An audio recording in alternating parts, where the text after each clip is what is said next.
was ice on the ponds this morning.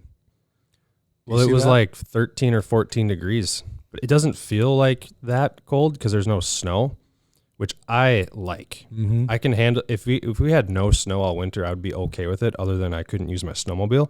Yeah, but like it just doesn't feel that cold when it's not. Your feet aren't like full of slush and like, you don't have to scrape your windows off. I'm like, this is okay. I can handle this. Yeah, I went outside this morning and I was like, maybe I'm weird. It felt good. Yeah. Like we need this to happen, right? Like, and we've talked about it in the last few podcasts about cold weather is coming. We know that. We've seen it. We've heard it. Well, now we're physically feeling it, right? Now you get out there, I'm driving to the lake, even like a good size lake, like South Diamond. Like you got ice around the bank, around the shore. I mean, even on lakes that are several hundred acres, like it's starting to happen. And now they're saying, I think tonight it's supposed to slick out, like no wind. Yeah. Weird things are going to happen in a good way. I like this time of year. It's like everything's kind of clean too. Cause like I got the leaves out of my yard. There's no snow piled up. Like the roads aren't really salted. I'm like, this is as clean as it's going to get. And then it's just going to get sloppy mess after this point. Yeah. Well, the good thing is I don't see snow in the forecast. No, but it'll happen, dude. Yeah, it's inevitable. Minnesota. It's inevitable, but if we can get like a foot of ice before, that would be ideal. Yeah, give me a foot of clean, clear ice because then that'll clear up and grow well from the bottom. So even if we get some snow on top of that, we're still going to gain some ice. That's possible, I think. Right? Like Drew's pulling up the forecast. Let me see here. My Wi-Fi is just. And our good buddy Todd Heitenkamp from Dakota Angler, who we had on a little bit ago, just put a cool graphic up on his social media page that talks about ice growth per temperature, how much you can expect. So that was kind of neat. I was looking at that this morning. Some of it's stuff we already knew, but it's good to look at it. So on Thursday the 28th, this is just around the Twin Cities, high of 23, low of 7. And then it will not get above 20 degrees until the following Tuesday. And the whole time it dips down into like pretty much single digits. So like you're making ice. Let's go. You make an inch a day. Like you're sitting at half a foot at least. And probably more. And no snow. Correct. And this is in the Twin Cities. So go up to Red and go up to Lake of the Woods, your small ponds, small lakes up north. Like they're going to be fishable here in a week. Yeah. I would say. Maybe this weekend if you're. Speaking of Thursday, Thanksgiving. Yep. So happy Thanksgiving, everybody. I'm going to indulge myself in probably more food than I need. I'm going to have a coma of some kind with turkey and stuffing and gravy and mashed potatoes. We're going to my in-laws. I'm super excited for that. What are you doing, Drew? Probably going to hang out with family Thursday morning, and then right after that, going up to the cabin. Heck yeah. I don't know if, like I said, I don't know if we'll be able to ice fish or not, but there's still plenty of stuff that you can do up north, even if it's just like walking around through the woods with the dog or... Yes. If there's no ice, my dog will swim. I promise you that. Dude's a psycho. He went swimming last week, and he just comes out just shivering, but will still go get his tennis ball every single time. Gus? Yeah. Yeah. He's made for that. I mean, he's a retriever, so. And Buck will watch from the shoreline. Yep. The intelligent one. Oh, he's man, like, nah, dude, you can take that tennis ball, man. I'm just chilling here. Like, I'm going to go back inside now. It's a nice, cozy cabin here. Like, Gus, you freeze, man. Oh, it's funny. I do need to get into some bird hunting, though, because he's got the drive. Mm-hmm. And do it. I know. I need to talk to some of my buddies. Maybe I'll call up guys who know what they're doing and, hang along with them. So that's not me. I don't do any hunting, but yeah. We thought we'd jump on a podcast. It's just Drew and myself here chatting. It's a holiday week. We're here in the office. Obviously, ice fishing's on the brain. We just talked about the cold conditions. And we thought it'd be a lot of fun to jump into like 5 or 6 of the key ice fishing destinations. Break them down a little bit. Talk about some things you might want to know if you go there, some things you should bring, tell some stories. And we thought we'd hammer through some of these. Destinations like Lake of the Woods, Red Lake, Cascade, Winnipeg, Devil's Lake. Hit on some of these, talk a little bit, have some fun. I haven't fished all of them. I have not been to Cascade. Drew has. I've been to Devil's Lake. He hasn't. The rest we've both been to. So we thought it'd be some fun conversation and just kind of dive into it. With ice fishing on the brain, people are planning trips. People are excited about it. And these are just bucket list destination locations. And quite frankly, they're good locations, full of fish. Like 5 or 6 you should visit. I think we need to separate this conversation into 2 different types of trips you're taking. Sure. Either you're taking a trip with your hardcore ice fishing buddies or a trip where you bring your family. Sure. Fair enough. Because I think each of these destinations has different strengths and weaknesses. You know, like some I'm sorry, like you're probably not taking your entire family to Lake Cascade. No. It's going to be tough. Correct. You could try. Yeah. But you might lose Ben along the way, and I don't know. It's weird. He'd be stuck in a snowbank or at the hotel, and no, you're not wrong. So that said, let's start with Lake of the Woods, because I think that is a easy slam dunk. You can certainly go with your hardcore buddies, take machines and rip out to humps and reefs. It is the perfect destination to take a family ice fishing. Yeah. You have resorts. It's just on that fringe of being like a little too far of a drive for like if you have kids. I mean, I know you have kids, 5 you've had hours, them up there, but like that's probably your maximum, right? Like you're not crossing the border, and this is coming from the Twin Cities, but it has very fishable water. It's kind of like you can fish a bobber and still catch fish. You can go to resorts. You can do the family thing. There's probably pools and stuff. Like if you're not, whatever, I don't know. There's a lot going on up at Lake of the Woods. It's not like a desolate, you're camping out or whatever. Like there are accommodations for your entire family. Yeah. Yeah. We've done it multiple times with my squad, and it's nice because Drew and I, when we go fishing, we bring all the gear, fish houses, augers, the whole 9 yards. When I'm guiding, I got all that stuff with me. I got to cut the holes. I can go to Lake of the Woods with buddies or family and literally bring a bag of rods and your flasher and go up there. You don't even need your ice armor, slippers, suit. pajamas. Yeah, you don't even need your ice fishing suit or boots. Technically, I mean, you can literally either drive out to your fish house if the ice allows, or they shuttle you out. They bring you right to the edge, and you walk into a warm fish house. Holes are already cut. There's minnows already sitting in a bucket, and the cool thing about it is you see fish and catch fish all day because of the color of that water, that you're catching walleyes and saugers and whatever else, even when the sun's directly above you. Yeah, I mean, you can literally drive a Toyota Corolla out to your fish house. You can. Like probably most of the year. I get it, like with some last couple of years we've had a lot of snow, like some, not so great ice making weathers, but like traditionally, like you can drive a car out there. I've done it many times. Yes.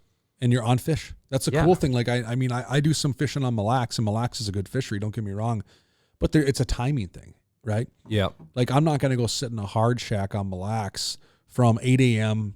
after the sun comes up until 4 p.m. till the sun goes down and expect to do a whole lot. No. On Lake of the Woods, that's when you do all your damage. Yeah, most of it, I mean, there's like reefs and everything, like you said, but like a lot of it, you can just go anywhere in the basin, and there's probably saugers that are willing to bite. Maybe you catch a walleye or two, catch an eel pout. I mean, some people randomly catch a pike. Or a giant perch. They're huge up there if you catch them. Whitefish. You hear of a crappie or two getting caught. Like there's a lot happening, and you just physically got to get there. Yeah. Just tell yourself, all right, kids, family, or good friends, we're going to load up and we're going to drive 5 hours and we're going to go ice fishing. And it's going to be there. And you're going to catch. We're going to catch fish. And have a fish fry that night, come back to the resort, they fillet it up for you for a very nominal fee. And the cool thing, too, about Lake of the Woods is we've taught so much through Ice Team about mobility, right? Mm-hmm. Running and gunning, moving and chasing and dancing. You don't have to do that there. It's almost a negative. So even if you're not up there renting a fish house from a resort or staying on a sleeper or going in the cabin and you want to do it yourself, you can just set up the hub house. You can bring your X800, your X600, your 400, whatever, and you don't have to move around a lot. You can set up, you can stake down, and you're going to have just as good a success. In fact, I would argue, if not better, than the guys that are chasing and running around. Get down, get your baits in the water, intercept these schools of fish, and it's a game. I love it. I really enjoy it. Yeah, you can kind of fish however you want out there. Yep. I mean, I would say if you're in an area, like maybe you fish a day and you guys don't catch a lot, maybe it's worth moving to a different area, a mile away, 100 yards. I've seen that make a big difference. Like the bottom content can change or whatever. But yeah, you're right. In general, just get there. Yeah. And the rest will work and it's itself pretty out. Easy fishing. So you don't have to overthink it. People always ask, I'm going to Lake of the Woods, what should I bring? You can bring your standard walleye gear. In fact, I would probably say bring your light walleye gear. Medium light rods, 4 or 5 pound test line. You can certainly bring a medium rod, 6 pound test whoop and stick for your heavier Tikka minnows. Psycho shads, things like that, but you don't have to overthink. Literally, if you don't have any ice fishing gear, this is the first time you're ever going ice fishing. Your buddy roped you in, says you're going to a sleeper on Lake of the Woods. You could stop at one of the 40 tackle shops on the way up, grab a combo for $39.99 off the shelf. It probably has line on it. Tie on a bobber, a hook, a jig, whatever, and you're probably going to catch fish. Like it's that easy. Yeah, I use my big go-to baits the last couple of years was golden red. That was That's hot. Golden red rattling blade spoon. I mean, that was rattling PT. Like that caught a pile of fish last year. I actually did use the drop double XL. You find it in the panfish lineup. It's a tungsten jig, but it's a big jig. I would argue it's a phenomenal walleye jig. I use that a lot on my dead stick. Honestly, I could go up there with both of those. Maybe a leech flutter spoon if the fish get a little shy and I got to entice them. I'm excited to play with the Psycho Shad a little bit up there. Psycho Shad for me, though, I really like it in shallow water. It's a slower falling bait. On Lake of the Woods, you're probably going to be in 26 to 34 feet of water. Yeah. My guess, if you're going to be up there. The Psycho Shad's still, in general, a pretty big bait, too. Yeah. And most of what you're catching on Lake of the Woods is probably saugers.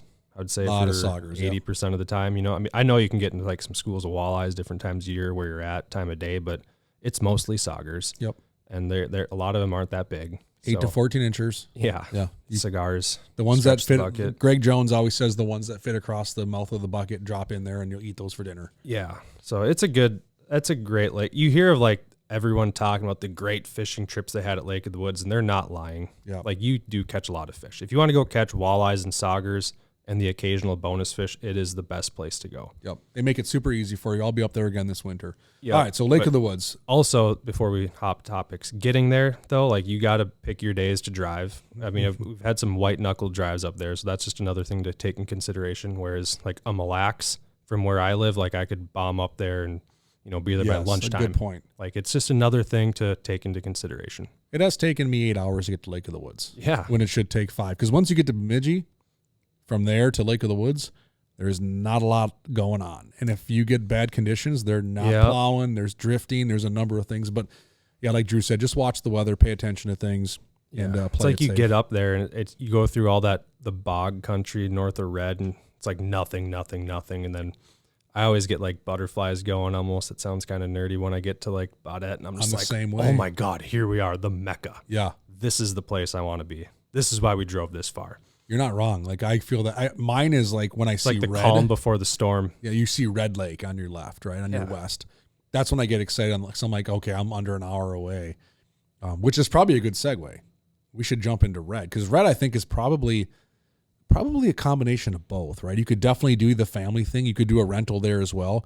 Yeah. But Red's really turning on. If you go up there and grind with your buddies, there's some special stuff happening on Red right now. So why don't we say, it makes sense. We're at Lake of the Woods. We'll head an hour south and we'll touch on Red Lake, which is clearly another major ice fishing destination. I spent 3 weekends on Red last year. Wish I could have spent more. I'm probably going to spend more this year, but Red is awesome, man. Like it doesn't have quite the giant resorts like Lake of the Woods has, but there's plenty of roads.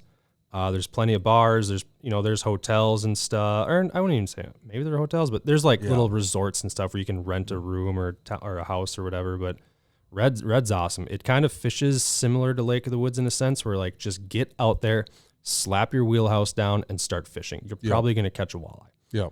Okay. The bite there, I thought the walleyes, they bit pretty good all day. Obviously, you have your low light periods where they bite really well. You can catch them at night. But the big kicker for Red, which people are figuring out the last couple of years, is the crappies. They're back. Yes. I don't know if they ever left. It's just we all have forward-facing sonar now, and we know how to catch them. Yeah. Which that intrigues me. Like, I would have no problem bringing the family, bringing the friends up to Red, and we can slap a wheelhouse down, a sleeper shack, and we can put the rattle reels down. We'll probably catch a dozen walleyes a day, which is cool. Mm-hmm. But also it's like, all right, boys, you guys want to catch some crappies? Put your boots on, get ready, because we're going to go chase these suckers down. And they're all big. Yeah, if you catch one like under 12 inches, it's kind of odd. Yeah. They're all like that 12 to 13. We caught them up to 15 inches last year, and it's just like they're piranhas, man. Yeah. But like you have to put your work in. Most of my bites here in the cities, I'm trying to catch one over 12. Yeah, like there's no, I mean, maybe I'm wrong, but I don't know if there's a better place to catch that number of big crappies. Yeah. Like really, I mean, I know we can catch bigger crappies in different lakes. We probably pass, 500 on the way up to Red that have maybe bigger crappies, but that amount of them is just like wild. Yeah, and it's crazy. And like Drew said, they're swarms. They're not even schools. So it's like a swarm of fish. Yeah, like you look. It's so weird. Like when I was trying to figure this out last year, like you're on Red Lake and you're like looking across and you're like, oh my God, this place is big. And you're like, how the heck am I supposed to find a little crappie? And then you just keep looking, and there's not a lot of rhyme or reason to it.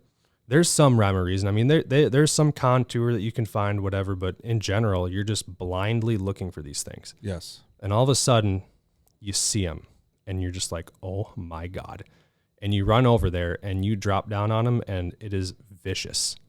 Yeah. Absolutely vicious. And what are you using to catch them? What worked the best last year? I mean, I know you guys are throwing a bunch of different baits, but I would just use your walleye tackle. Yeah, personally. bigger than your typical panfish stuff. Oh God, yeah, like medium light rods. I'd have it probably 4-pound line. The Tikka minnows, they crush. Your smaller jigging spoons, bigger plastics. Like these things are big. They're not your metro crappies or whatever central Minnesota sun going down crappie hole bite where they're finicky. These things are piranhas. Yeah. It'd be like catching, 1 to 2 pound bass. It is. Yeah. Like 1 to 2 pound crappies. Yeah. Except for they're like skyscrapers and they come up the hole and you're just like, oh my God, what is that thing? Yeah. So, and it's a day bite, so which is cool. Day bite. You don't have to be there. There's a night bite to it. I know like Tyler Brick, he gets on them at night. Like they're actively moving their houses around though at night. Like you don't just like post up and think you're going to catch them every night like it was back in the early 2000s from what I understand, but you can get on a night bite. Yeah. Yeah, the early 2000s was dumb. It was like arguably an anomaly. I think it was an anomaly. I mean, I don't know if that'll ever happen again, to be honest. Even, there's clearly a lot of crappies still in red. You guys stung a lot of them last year. I didn't make it up at all last winter. I don't think, I know we stung a lot of them, but I don't think we hardly tapped into no way. But like 20 years ago, the schools were hundreds of thousands. Yeah. Like you could see the schools from a helicopter, like huge black masses of fish 2 city blocks wide. Yep. And, I think what happens is they get some angling pressure or whatever. But like you said, a lot of these fish like reacclimated to new spots, new conditions, new way of life. Right. And in the last few years, I think people have uncovered some of that. So the question I'm guessing some of our listeners have is they understand the walleye thing up there, right? That's been marketed heavily the last 15 years. Yep. Everyone goes to Red Lake for walleyes, and they're starting to hear about the crappies now probably the last 2 years. Yeah. So from your experience, Drew, you've been up there doing this. Are they going to the same spots as the walleye anglers are? Or are you locating these fish totally someplace else? It'd blow your mind. Like you see these schools of crappies like weaving their way through hundreds of wheelhouses. So why? I guess that's my point. Like, why are people catching more in their wheelhouses? I guess. Why are they catching more? Why are they not? Oh, I think it seems like it's a very things. accidental fish. Well, look at a fish in a Clearwater lake in central Minnesota, deep water. Like you drill a hole on top of his head, he's gonna spook. Yeah. Okay. You take that and shrink it by 4 down to 10 feet of water on Red Lake or whatever it might be, and they sense stuff. Yeah. Like guys will take their generators and put them in the back of their trucks. They'll put them on top of their shacks. You always try to get your generator as far away from your shack as you can get it, right? Like I think little things like that play into effect where these crappies are getting pushed. And keep in mind, these crappies, they stay bundled like just a bait ball almost, right? Like they move in schools. And I think you get too much action in one area, whether it's 3 wheelhouses bumping, and they might just skirt. Like I can't tell you how many times we caught like huge crappies, like big fired up schools, 100 yards from wheelhouses, just in between them. See, that wasn't the case though. 20 years, it didn't matter. I mean, you would the amount of houses stacked on each other 20 years ago was like something I've never, like villages. People would live out there, and maybe they were just used to that. So last year, my first time going up there, I learned a lot last year. Like I never got on them until I went last year, so a lot of what I learned was from last year. But the first time we had the wheelhouse, we didn't move it all weekend. We caught 4 crappies, like 2.5 days of fishing in the wheelhouse. I moved 100 yards and chased these crappies, and we probably caught 100. Yeah. I'm like, they're literally avoiding the wheelhouses. I think it has to do too with the population of walleyes. Like 20 years ago, you didn't catch a walleye on Red Lake. Didn't happen. It was so rare. And I wonder if these schools of walleyes have the crappies doing different things, and it seems to make sense. And the walleyes seem to come through. They don't seem as scared to roll through the wheelhouses. So weird. I spent a lot of time looking at forward facing on red, and you can tell immediately the difference between a walleye and a crappie. I think that the crappies are so tall, first of all. Like they show up well.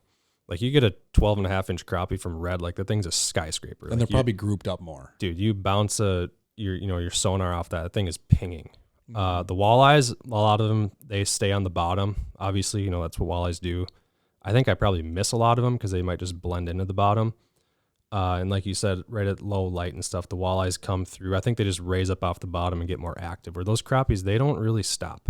Yeah. It's like rare to, like I can't tell you how many times where we were like, 15 feet that way, drill on them, and you run over there, and by the time you get there, they moved 5 feet this way, and you have to drill another hole. It's like, holy smokes, guys. They're flying. Yeah, and like they don't turn around and come back for your bait. So like, don't think you're going to like draw them in. You got to get in front of them. Yeah. You got to lead them. Yeah. You got to intercept them. Exactly. Yeah. So you're super fit after a weekend on Red Lake. Yeah, as long as you stay out of the, if you don't bring them all back to the resort and eat them and drink a few beers, you're probably doing pretty good. And you can bring them fish back to the resort too. And for a nominal fee, they'll cut them up and clean them for you. And cook them for you. Just like Lake of the Woods. Yeah. Same type of deal. Little smaller setup, I would say, but still you can have a phenomenal time. You save yourself an hour drive roughly. Mm-hmm. You're only, how far is Red from Bemidji? Maybe a little over an hour or so. Yeah, maybe an hour. Yeah. You're 4 hours from the Twin Cities. Yep. There's not a lot up there. Like last year, my dog decided to eat a rib bone from a pork rib on the ice. And like we had to run to town, which was like all the way around the lake back to Washkish to get him like some stuff to make him puke. So like there is some stuff up there if you get into a pinch, but prepare ahead of time. Prepare ahead, yeah. Like Red can get cold, man. Like it's just like Lake of the Woods. You are up. Like if you ever go outside at night out of your wheelhouse, you're like, wow, like we are on the moon. Yeah, we're up here. And there's a lot of people up there. I'm not saying it's like a desolate place, but like you got to have your stuff in order. So you're going to Red Lake. Oh, yeah. I know the answer to this, but I'm going to ask you anyway. What's your first plan of attack, walleyes or crappies? Well, if I'm with my boys and we're grinding hard, we're obviously going crappie fishing. If I'm like with Sarah and maybe some other people who, want to do the laid back thing, we get the wheelhouse, I'm going to squat the wheelhouse down. We're going to get some rattle reels going. We might settle in for a little bit and then I'm probably going to get bored and I'm going to be like, all right, where are the crappies at? Sure. Last year we were able to drive wherever we wanted. There were some roads which, pay attention to the roads because there are some cracks. Yeah. I'm sure we'll hear about some cracks here in about that's good advice. 2 weeks when people start floating away. But even midwinter, follow the roads. If you're going to do the crappie thing, have a machine. Like you can't do it with walking unless you somehow, set your wheelhouse up within 100 yards of where the crappies are. Like you need to move. You got to run. So crappies, they're all 12 to 15 inches, which for anyone that crappie fishes, amazing. Yep. What would you say the average size walleye is up there right now if you had a educated guess? Like, I don't know, 15 to 18 maybe. Those are your average size. Good eat. So if you're eating good eaters. Phenomenal eaters. Perfect like eaters. We didn't catch, I don't think we caught any like over 20. And they changed the regs up there, didn't they, this year? Isn't it like 4? I'm going to look that up. Yeah. Let's double check that. I'm pretty certain that they updated the regulations on Red for the amount of walleyes you can keep. And I'm sure our listeners are like, you guys are idiots. You should know this. But, it seems like that stuff's changing all the time. Yeah. But I'm going to actually look that up right now. How many walleyes was it on Lake of the Woods that you could keep last year? It was like, I believe 8. But you only could have so many saugers and so many. Like 4 and 4? 4 and 4. Really? Like in possession, I think. Let me look. I'll get that dialed. I remember I was also weighing like, well, how many walleyes can I keep in this place versus Lake of the Woods? And it was pretty close. Walleye limit. What are we at now? I thought I'd read 4, but. From May to June, let's see. The walleye limit varies by season.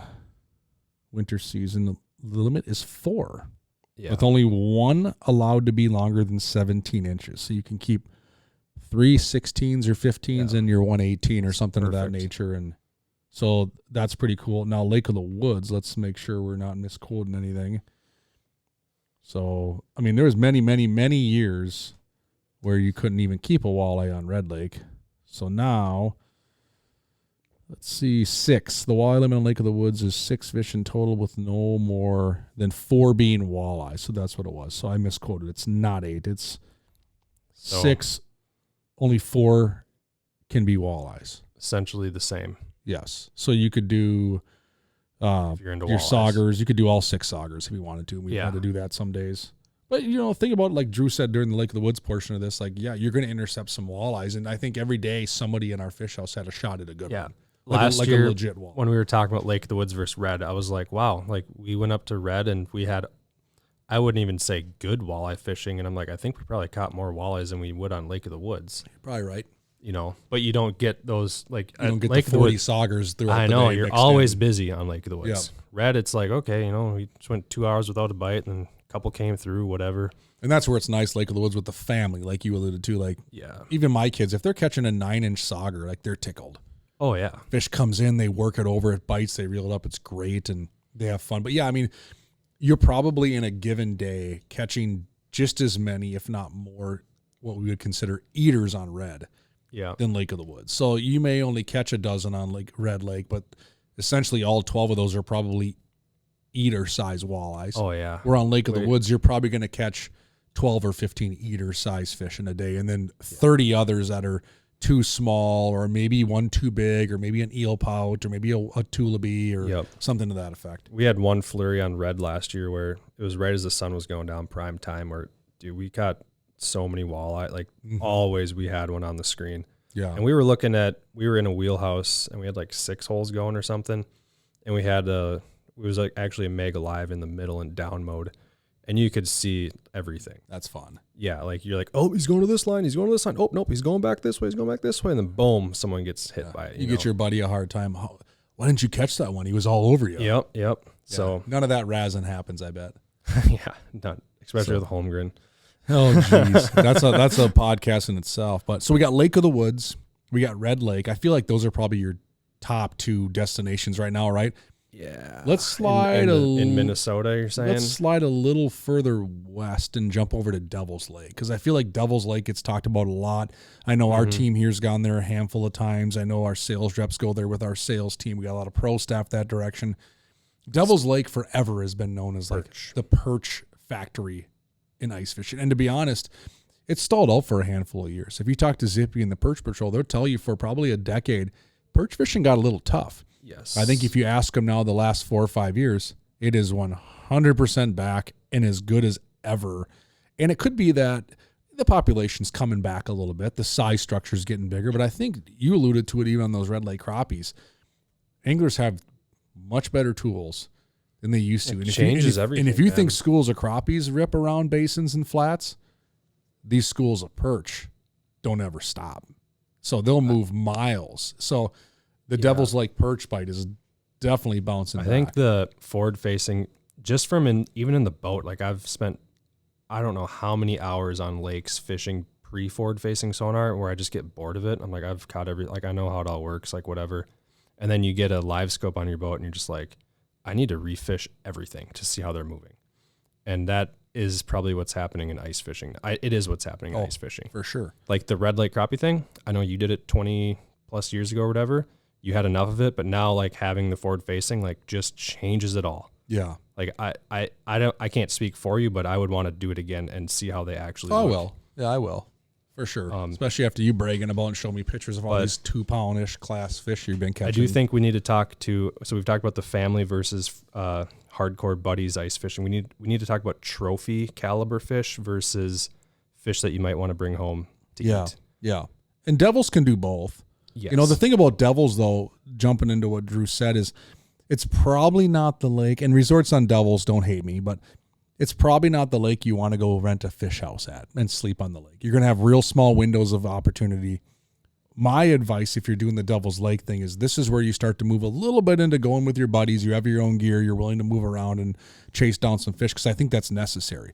I also think it's a great opportunity for you to lean on a guide. You have outfits like the Perch Patrol that have been out there for decades. Like, these anglers are, I know many of them personally, they're so on top of the bite. They're following these schools of fish, and they will help you get on these fish. So a lot of anglers go to Devil's Lake that I know, even guys that are as capable of me and Drew to go catch a fish. book these guides. I have never been to Devil's, and I probably should have done more research on it at this point in my life, but I wouldn't really know where to start. It's like, intimidating. when you go to Red or Lake of the Woods, they're just like, all right, drive out the road, and then you see a bunch of wheelhouses, and you're like, well, there must be something happening here. Yep. I wouldn't know where to go on Devil's. There's structure, bays. You don't see the wheelhouse brigade as much as you do in other lakes. I mean, you have some spots closer to the resorts. Like you come on to Woodland Resort, there's some spots there right off of Rocky Point and things where you see a bunch of houses setting up.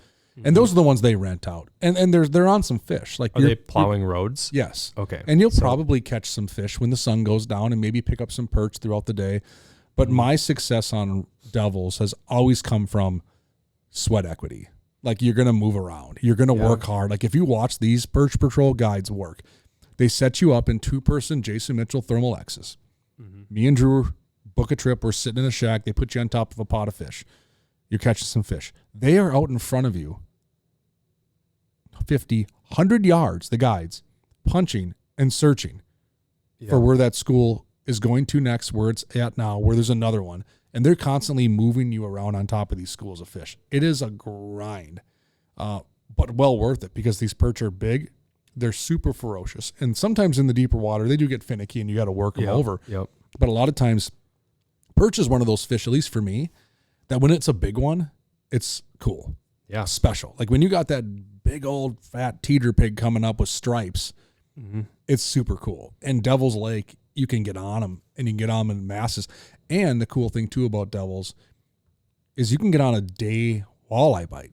These walleyes are schooled up with the perch as well. So you can catch a bunch of perch and then all of a sudden stumble across a little pot of walleyes and boom, boom, boom, your next 3 fish can all be really good, healthy, beautiful fed North Dakota walleyes.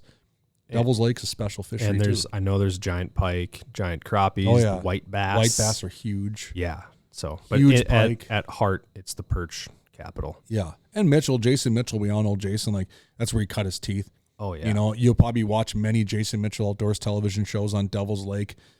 He's out there catching them. It is a super fun fishery. So and resorts, a lot of opportunity on Devil's Lake.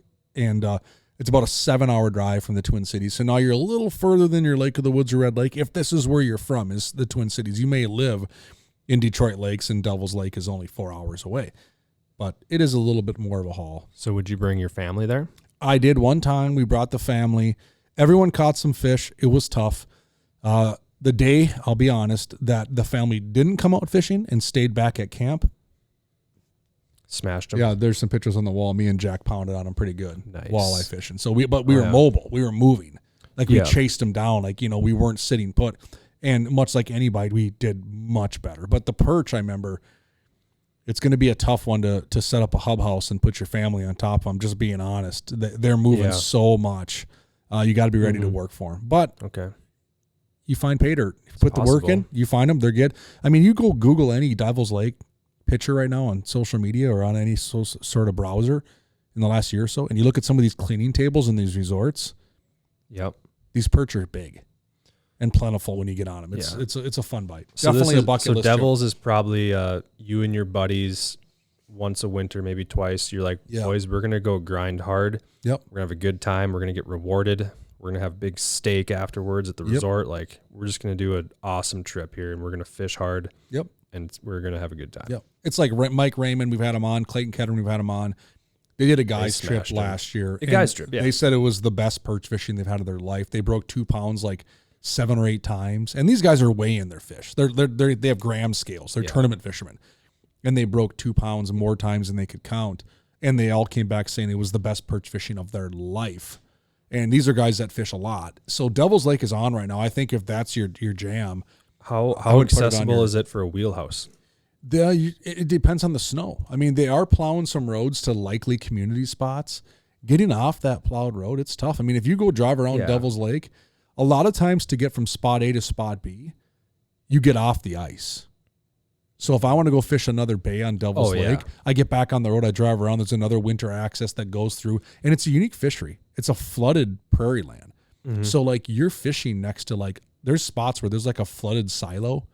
Yeah. You can see fence posts sticking out of the water. You're driving in between a forest of trees on the ice. Yep. Because it's flooded. So it's a unique kind of fun fishery. But I guess that's one thing to take into consideration. Like Lake of the Woods, Red, you can find plowed spots to put your fish house on.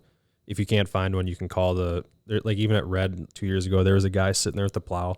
We just had to tip him or pay him or whatever, and he'd plow you a fresh slip or whatever. So we pulled a lot of people out of sticky situations on Devils over the years. We had nice team university there one year. Stayed out of Woodland. Zippy's team put us on some amazing fish, but we had some guys get a little adventurous and go off the beaten path on their own. Yeah. Toe straps got to work out that weekend, but we did have a bunch of snow that year. Yeah. I remember it. At this rate, we can go wherever we want, so let's hope it don't get any snow. You'd like Devils. The way you fish, I I know how you fish. You would like Devils. You'd find success, and it's pretty impressive. And there used to be something years and years ago called the perch, or the what is it called? It was an Amtrak. They called it the Perch Express, where this Amtrak you'd have a package that included pickup at a major Minneapolis area, Chicago area, whatever, and you would literally take the Amtrak, and they called it the Perch Express. It would take you all the way to Devil's Lake, where you get picked up and you get put on fish. It was something I remember when I was a kid. It was like bucket list, Christmas list type stuff when I was little. It was called the Perch Express. I don't think it exists anymore. Now you just kind of find your own way there. But, Devil's Lake has got rich history in this sport of ice fishing. Right now my Google Maps says it's only 5.5 hours away. Really? Huh. From my location, right here at Clam headquarters. Sure. For some reason, I thought it was like 7, but I could be wrong. Rip up 94 up to Grand Forks and go west a little bit. 5.5 hours. That's not bad. Well, I drive like a grandpa, so it probably took me 7. Yeah. And I'm a half an hour. As long as you have good weather again on that rip, that can be a nasty wind blown. Some people make that rip and run out of gas. Yeah. We're not going to name anyone. Some just Schmenson. So Lake of the Woods, Red Lake, Devil's Lake. I'd be happy going to any one of them. Yeah. Why don't we zip a little further west, since we're talking about perch? Drew, you've been to Cascade a couple times. I have not. I have not been to Idaho and fished those Cascade perch. I know this is a bucket list trip for sure for a lot of people. Now, you're probably going to tell us right off the bat, like, this is probably definitely not the family destination for fishing. No, not at all, unless you like live there. Yeah. So, and why is that? Well, you cannot drive a vehicle on Cascade. Let's get that straight. There's no roads. There's lots of snow. You're in the mountains, okay? So you're at high elevation. They get, let's call it 6 to 12 inches of ice, and then boom, a foot of snow. We all know what that leads to, a slushy mess. Okay, so you need a snowmobile, snow dog, tracked four-wheeler. You could maybe get by with a regular four-wheeler, but I wouldn't. Zero chance. I'll just tell you straight up, I would never go out there without a high-powered snowmobile. But your chance for a trophy perch is through the roof. Yeah. That's kind of why I brought that up earlier, because like 15, 16s, like more giants. Bigger than that, dude. Yeah. Like they're huge. They're like bass. I mean, there's 3.5 pounders caught every year out there. Yeah, like it is the best place in the world to catch or in the U.S. or North America, let's say, to catch a giant perch. There's no doubt about it, and they've managed it like that. Yeah, it's also the most beautiful place you'll ever ice fish. You know, you go out there and there's always fog in the morning, and you can't see anything, and you feel like you're just like in a movie or something. And then all of a sudden the sun gets up, the fog lifts, gorgeous mountains on each side. You're just like, where am I? Picturesque. I mean, you've taken a pile of pictures there. People have probably seen many of your pictures in our content. It is seriously breathtaking. I mean, I got buddies that have gone on that trip, similar to when you go, that have told me like they just take several moments each day. You just stop and look. To just they're like, I forget I'm even like, there to fish. Pick your head up from your electronics and just look around you for a minute, and you're just like, oh my God, like where am I? Yeah, on another planet. Yeah. Yeah. The closest thing I can relate, this might sound kind of nerdy, but have you ever been to like the tropics, like Mexico, the Caribbean, or anything? I have not. When you get up in the morning and go on one of those trips, you get up at like 4 a.m., hop on a flight, and then by like noon, you're like, you look up and you're like, I'm in the Atlantic Ocean. Like, what just happened? One of those kind of moments where you're like, wait, I'm in the middle of the mountains perch fishing. Like, I'm not on some metro lake or Mille Lacs like I've been in my whole life. Like, where am I right now? Yeah. So if somebody goes there, like where are they staying? Like, what are they doing? Like, I mean, are there some resorts? To crash, there's some hotels in town. I think probably your best bet is like an Airbnb.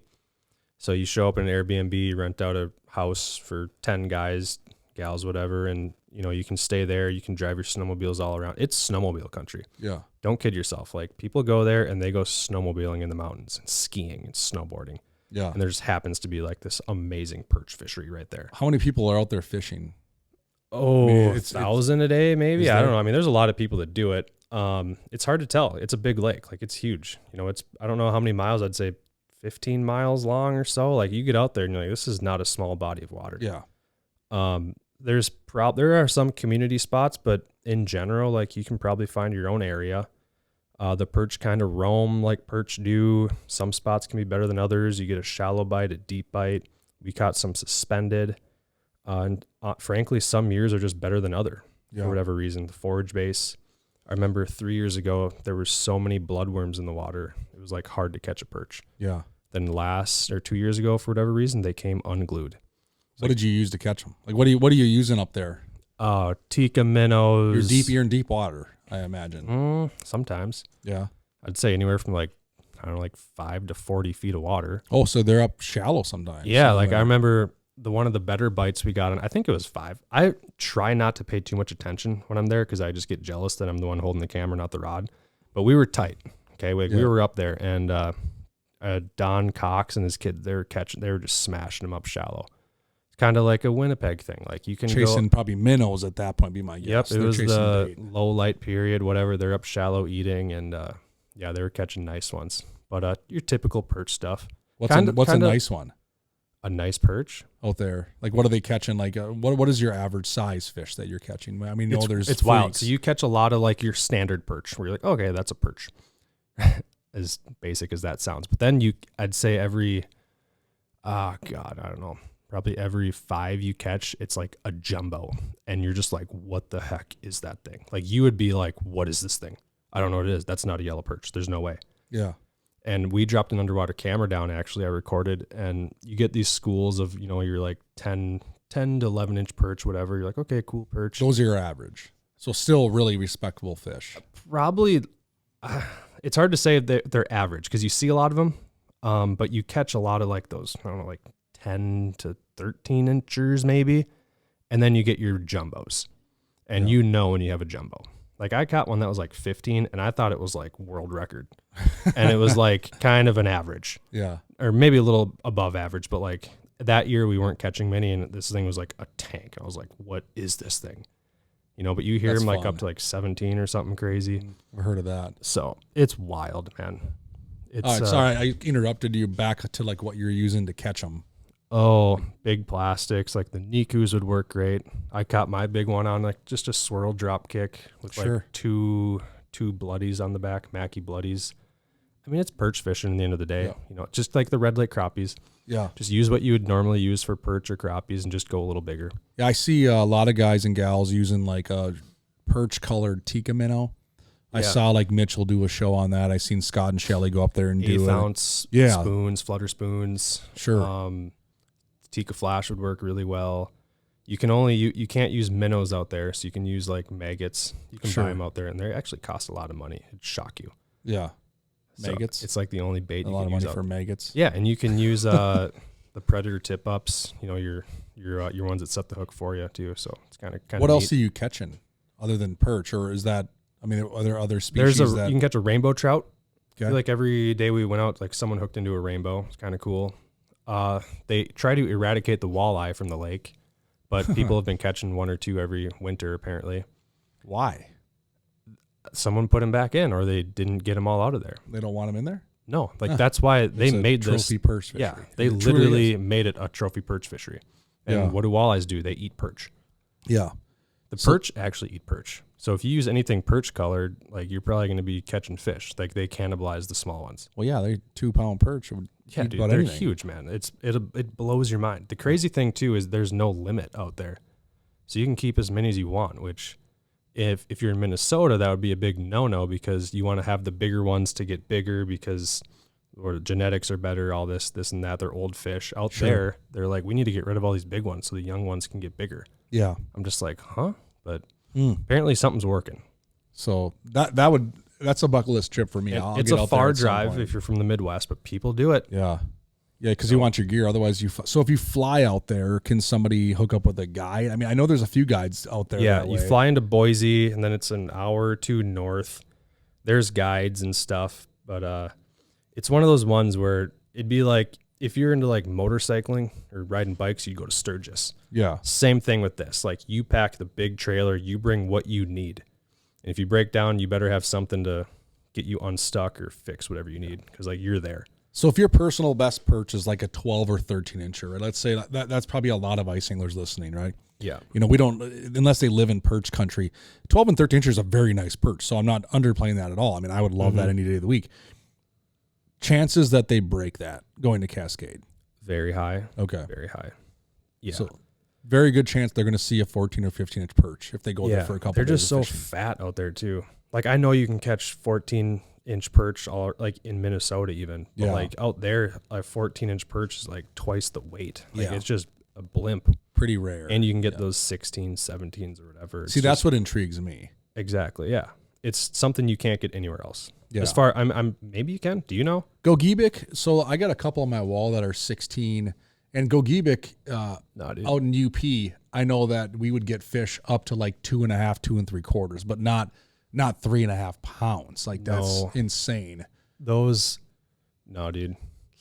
But, yeah, those are some of the biggest ones I've ever caught. Like, I look at that bluegill. I'm like, that's a pretty big bluegill. Like that's, I don't know what that is, but that's impressive. But like I look at the perch, and I'm like, yeah, that's just like those are 2.4 and 2.2 is what those like, weighed. If we caught those on Cascade, I'd be like, oh, let's just get a quick cell phone picture. You suck.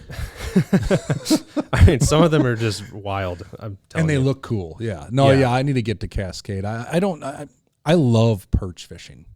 I really do. I don't get to do a lot of it. As you know, you and I both live pretty much in the same region. Not great. And then we go to Mille Lacs, and, you know, we saw some big ones caught. Tommy caught that real big one, upper 1 pound, almost 2 pound fish last year, but only one all day, right? The other ones were all 11 inchers. Get and lucky and run into them. That intrigues me. I would like to make a trip out there. Yeah. Do that one with friends too. You need people. You need help. Yeah. You spread out. You have to cover ground. It's like anywhere else, just like we talked with any kind of fishing, open water, ice fishing, cover ground till you find them. Yeah. Simple as that. And like you said too, snowmobiling capital, like beautiful. So like you could double dip if you're into the winter sports side of thing and you love to snowmobile. This is a great chance to grab your snowmobile, your fish trap, hook it up to the back, not only just go chase some completely mind-blowing perch, but rip around for a bit. Oh, it's set up camp gorgeous and country. Leave your buddies and to fish and rip around on your snowmobile for a while and go get lost in the day. I know like Mac and Tune, the Coxes, there's a bunch of other, the pros, the Rodiacs, they all go out there and they make a big week of it. Sometimes they go for like 2 weeks, I think, but yeah, I think they take residency in Idaho for like a month. It's literally it's a vacation. I mean, it's not a rip, take a Friday off and go to Red or Lake of the Woods and whatever, come back Sunday. It's like, take your time, enjoy it, take it in, and you're probably going to catch a giant perch. That's pretty sweet. All right, I think we should hit on, what have we been talking for, 48 minutes? I think we should definitely hit on another destination, at least one more, and I think that's Lake Winnipeg. Yes. Lake Winnipeg is something extremely special. The first time I fished Lake Winnipeg was like 20 years ago, and prior to Lake Winnipeg, I actually first fished the Red River, which goes into the Winnipeg. I fished that in like 2001, 2003 era, caught some incredibly big walleyes. We didn't do a lot of the Winnipeg at that time, but Winnipeg is absolutely, I feel like, on everyone's bucket list. Yeah. I mean, if you want to catch a truly walleyes, big walleye, has to happen. And what you may know as a greenback, that's where you go. We were just talking on the phone, Addie and I, yesterday to Dan K. Isaac. Dan's a guide up there, cat-eye guide fitter, and he's been doing it for decades. And this guy, with all due respect to Dan, is amazing, right? But he's the older guy. I don't know exactly how old Dan is, 50, 60. I don't know. I don't care. So he's done it more than you and I could ever imagine. He still gets giddy. I mean, we did a video call with him. He's still giddy talking about the walleyes on one. Like, he's still like, it does not get old. No, you can't really. You experience I can't really compare. I've only been there once, and it was last winter, and I'd want to go back so bad. Again, this was a work thing, but And I got to fish some, but like I want to go there on a hardcore trip where I spend like 3 days just grinding hard because I saw what lives there. Yeah. It blows your mind. The amount of big walleyes in that body of water is astronomical. And we only fish like the tiny South Bay. Mm-hmm. I say tiny in comparison to Lake Winnipeg because Lake Winnipeg's hundreds of miles long, but still like we're barely scratching the surface of it. I know they kind of get drawn in there, they say, to the Red River, but a lot of those fish are resident and people catch them all year round. But if you want to catch a trophy caliber walleye and have really good odds at it, it is Lake Winnipeg. And what people forget is it's only like 7-ish hours from the Twin Cities, mm-hmm. you know, barring a long border crossing or whatever, which we flew through the border both ways. Yeah. It's not that far. Yeah. It's a special fishery. And it's funny because the Red River you mentioned, I remember when we ice fished that, we had to put our flasher like 7-8 feet away from us because of the current. Yeah. We'd cut a hole, and when you drop your lure, you weren't going to see it there. So you'd put your flasher like a bunch of feet in front of you, cut another hole so you could see your lure. I don't know if it's still running like that, but I remember when we would go up there, you couldn't see it. And you didn't mark the fish. They'd come in like a bat out of you know what, and they would destroy it. We didn't like fish in the river, but we fished around the delta and the mouth of it and all that stuff. But I think it's one of those, it's kind of like a red from what I saw, or Lake of the Woods, where like you just go places and fish the structure, whether it's what you see on your Navionics, the ice heaves, whatever it might be, just try it. Yep. And you'd be shocked at what you can find. And you can camp out. So ice camping on Winnipeg, I got buddies that's what they do. They go up there, they don't have to move, they get comfortable, they camp out, and they wait for these fish to come through. They're not chasing them quite as much. Mm-hmm. So if you're into the ice camping thing, which we really haven't talked about at all in this podcast, and you could do this at any of the destinations we talked about, maybe other than Cascade, maybe it's you don't want to lug everything out there, but this is one of those things where on Winnipeg, you can literally just set up your big hub house, get your cot, stake it down, get it comfortable, and intercept some fish. Yeah. And with forward-facing sonar, obviously, too, it really opens it up. Lake Winnipeg, you can fish shallow up in like the 5 feet stuff, and you can catch really nice fish, but you can also slide out deeper into like 20 or whatever it might be, and you can really, really see where the fish are with live scope. Yeah. They come through up high, they come through on the bottom, mid-range, whatever. I think it was Dan who actually told me. He's like, yeah, they're just a bunch of sheep in a pasture out here. Mm-hmm. Just a bunch of sheep just roaming the pasture. And I'm like, you are so correct, because like there is rhyme and reason to it, but at the same time, just go drill a hole and you have a chance at like a 30-inch walleye. Yeah. And I know we drive by a lot of places where you can catch a single 30-inch walleye on the way up there, but there are thousands. Yes. Thousands. And 31s. And 31. 32s. We were fishing we were with Matt Cornell, and he was kind of showing us the ropes, and he was actually guiding a bunch of guys. And there was 3 guys on a trip that day, and they weren't a couple hundred yards from us, and they all caught 30-inchers in the same day. Like, have you ever heard of that anywhere else in the world? Like, that's wild. Maybe Erie. Yeah, and I know if you're from Winnipeg or have gone there a lot, you probably get kind of numb to it. You're like, okay, whatever. Just like Matt Brewer in Red Lake. He's like, yeah, people can take it. I've done it so many times. But if you haven't done it, you need to experience it. Yeah. So where do they stay? Where do you guys stay? Like, are there just places like to stay? I Cascade, we were in an Airbnb. I think Airbnbs are a phenomenal way for, like, even if you're just going on a vacation anywhere, like, you can just jump into someone's house. You know, it's like a little more than a hotel, but you can park your trucks, you can, use the showers, you can cook if you want. It's easy. Yeah. It's like you're not really leaving home. But there's plenty of hotels around. There's cities on the west side. Winnipeg is like 40 minutes away or something. But once you get on the lake, there are pretty much no roads or anything. Just goat paths, sheep paths. Yeah. Like sheep in a pasture. Sheep in a pasture. Yeah. So bring your snowmobiles or a track machine. Yeah. Last year, from what Matt Cornell said, he said it was a complete anomaly. Like, we drove around Lake Winnipeg with a triple axle snowmobile trailer, and he was mind blown the whole time. He's like, never in a million years. Yeah, nothing. Just blitzing through, hit a couple snow drifts where you just gun it. But like, in general, I would bring a snowmobile, and if you had a backup snowmobile, probably a backup, because you will break stuff. Yeah. I know Cornell always jokes about his graveyard of augers. That just break down over the years. And tie rods on his truck, fenders. He says he like basically rebuilds his truck every year. Like, dude, that is aggressive. But when you get out there, you're like, oh my God, we just drove 10 miles through just straight frozen ruts. Like, this is terrible. Like, you're bouncing off the inside of your truck. Yeah. So I would not bring my family there unless I was staying in like one of Chris Gahn's like Yetis or something. Yeah. But that's rare. Yeah. I mean, that place is a beast. Yeah. Big windy. You're windy. fishing the south end of the South Bay and you're getting just blasted with wind. And Matt Cornell, you mentioned, is one of our clam pros. He guides up there. And then Dan Kiasek, one of our clam pros, he guides up there. So you got a couple guides that we know. There's many up there doing it. Mm-hmm. So maybe that's your option too, is to reach out to one of the guides, feel the pulse, see if that makes sense. Oh, I would. Pretty special fishery. Like, I feel like if I got into a pinch on like Mille Lacs or red, I could maybe wave someone down and like, hey, I need some help here. I'm stuck. Not on Lake Winnipeg. So I would definitely go up there with friends or at least know someone if you do get into a pinch, because it's a beast. Yeah. An absolute beast. And what did you use to catch them recently? Dude, they by far open their mouths and feed me. This is not a clam plug or anything, but the peg spoon, the red and gold one, it kind of blew my mind at how well they ate that thing. Mm-hmm. I mean, it's like you're holding up your granola bar wrapper. Like, it's a big spoon. It's like a salmon spoon, and they come in and just choke it. Yeah. Like half the time we had it tipped with the minnow head. We pinch the barbs, whatever, put your little rubber band if you want to hold the minnow head on there, and they just hammer the thing. Yep. But then again, like, you see the fish come up and you're just like, oh my God, like, that is a big fish. Like, this giant spoon, I would never use it on Lake of the Woods. And you have to pinch the barbs. That's a good tip that people need to remember when they go up there. You have to have barbless hooks. Yep. Pinch the barbs. I guess other equipment is you should probably have a 10-inch auger. Mm-hmm. I mean, you can, like, I know Chris Gahn, he was using a couple 8-inch augers because he's ripping a lot of holes.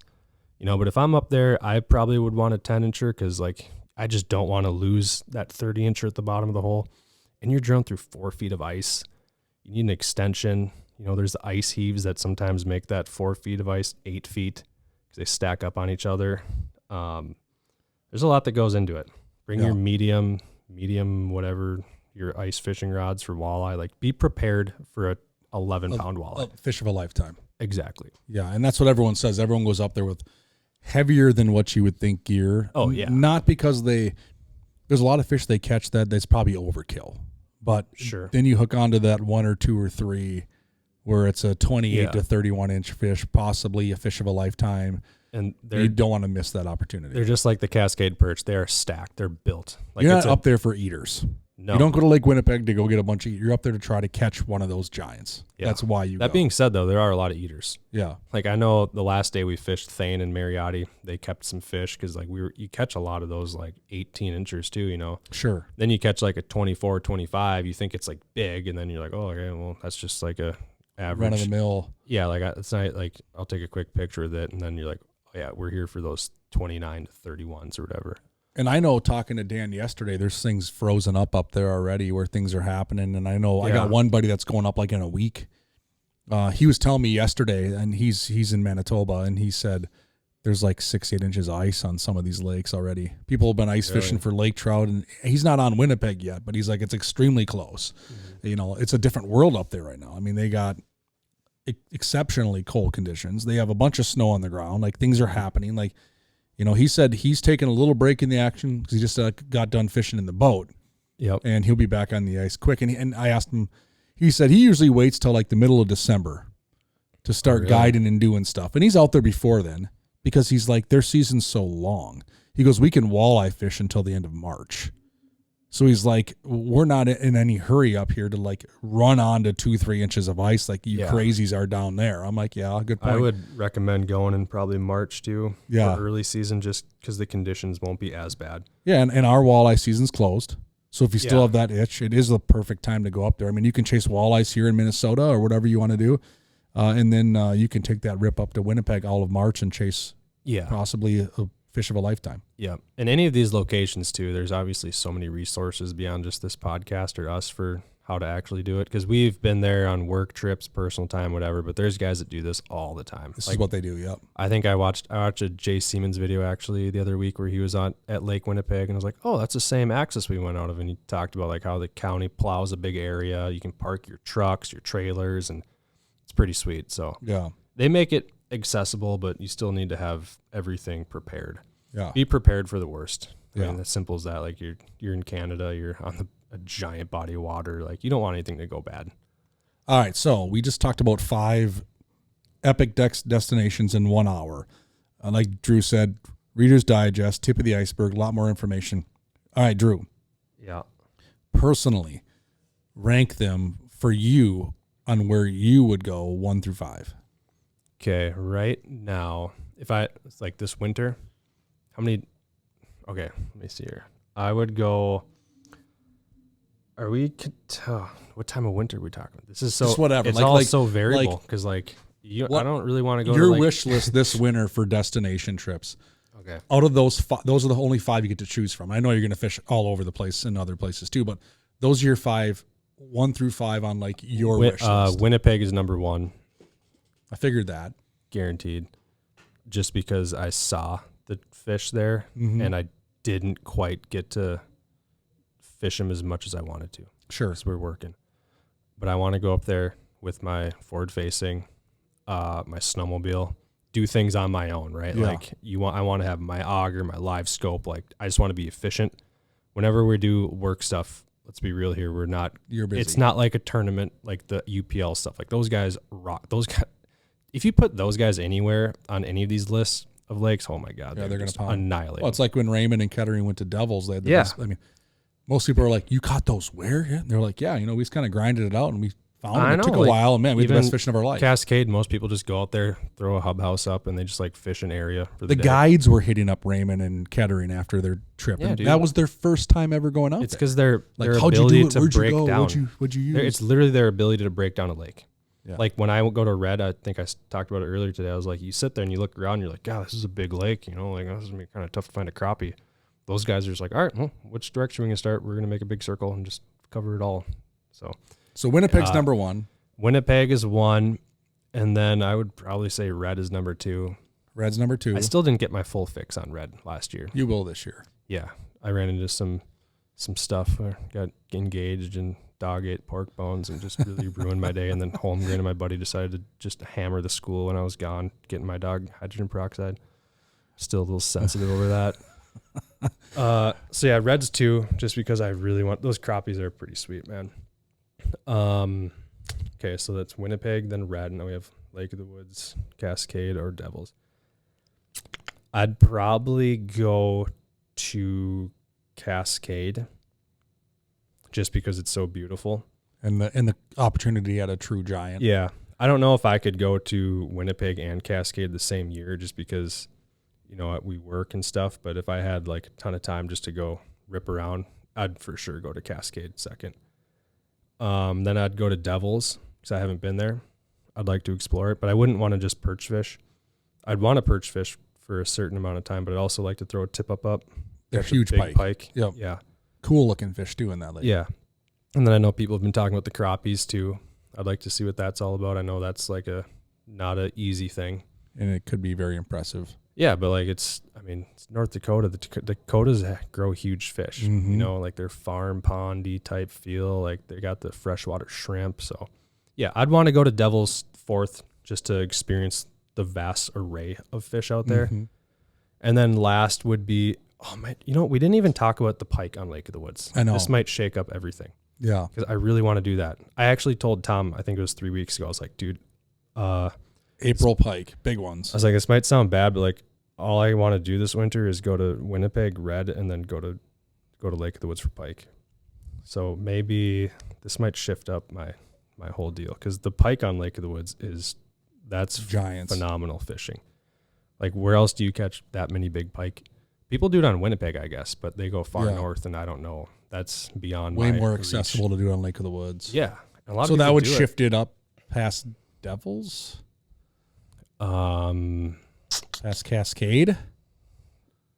Because if Maybe it might actually, because Cascades I want to be there, but I don't want to do the drive. So your new list would be Winnipeg, Red, Lake of the Woods, Pike variable. Yeah. Cascade and then Devils. Yeah. That's good. That's a good If list. I could just wake up and be at Cascade, that'd be great. But I don't want to, the drive would be a bear. I haven't done it. I've got lucky enough to have to fly there to Boise each time, but that's another thing to take into factor.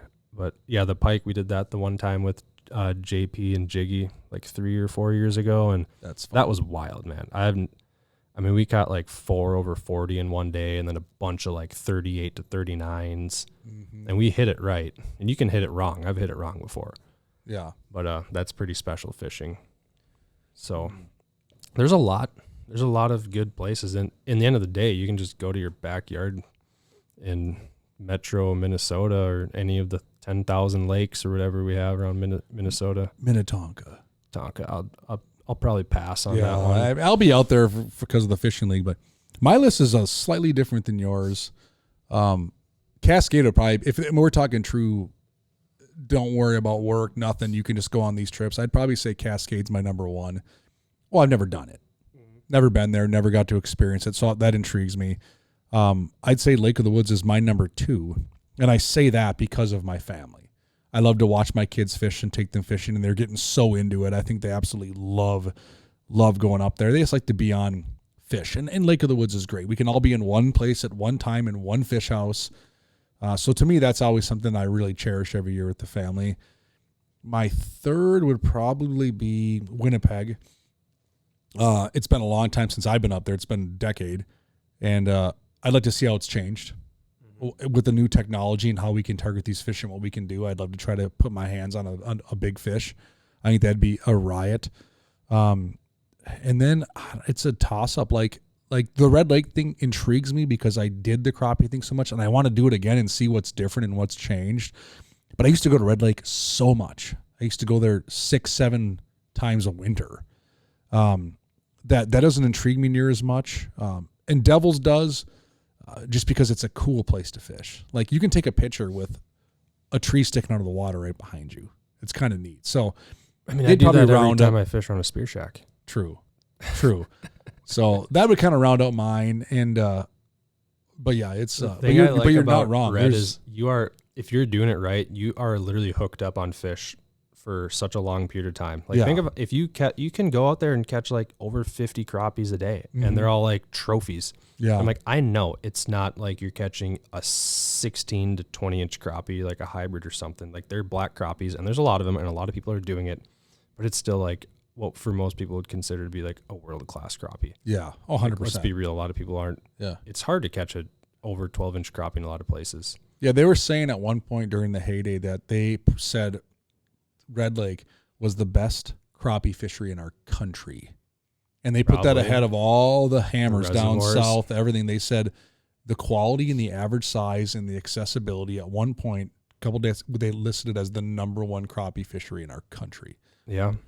Maybe it'll bounce back. But so we talked about 5 good ones. I mean, there's a lot of other ones too. All this is like, I would consider myself a fairly, like, I'm like your average ice fisherman, I would say, to a certain degree. I get to see a lot of it, but I think I have the same interests as a lot of people, especially around Minnesota, do. So that's my point of view. Like we were saying, a Matt Brewer or Jason Mitchell or, guys from Winnipeg, they're probably like, like Winnipeg walleyes. Yeah. Just like every other guy coming over the border wanting to catch one, or crappies on red. Whoop-de-doo. If I had $1 for every crappie, I think Brewer said something like that to me. Yeah. But I think they're awesome places. And if you have the chance, you should probably go check one of these places out. Yeah. You nailed it. Well, there's all other places too. I know there's some great places to fish down in Iowa. We didn't even talk about South Dakota. No, we didn't even talk about Wisconsin. I mean, there are so many great places to fish, but we can't cover them all. I mean, Erie. We went to the Superior. Like, there are some magnificent places. Yeah. Well, cool. Well, thank you so much, Drew. That was fun. That brought back some memories, got some good stuff going. Hopefully it gives our listeners a chance to think about their winter and what they're going to do and make the most of it. We got ice coming. We got a long season ahead of us. We're super pumped up. Yeah, gosh, and let's do it. Winnie. We didn't, like I said, there's so much. There's so much. We could do a 90-minute podcast or a 90-hour podcast. But I guess if you're listening and this is up on YouTube, or you can comment on wherever else. Just let us know what we missed. We missed a lot. We're probably getting roasted for what we missed because we picked the obvious ones. We just picked the obvious ones, but Clear Lake, Iowa. Oh, gosh. Keep going. Well, thanks a ton for listening for this episode of the podcast. We really appreciate it. Drew, thanks for hopping on. And like we said, if this airs before Thanksgiving, happy Thanksgiving. If it airs after Thanksgiving, hope you ate a lot. And come see us at the St. Paul Ice Show. We'll be there all weekend. Take care. Catch you next time. Awesome.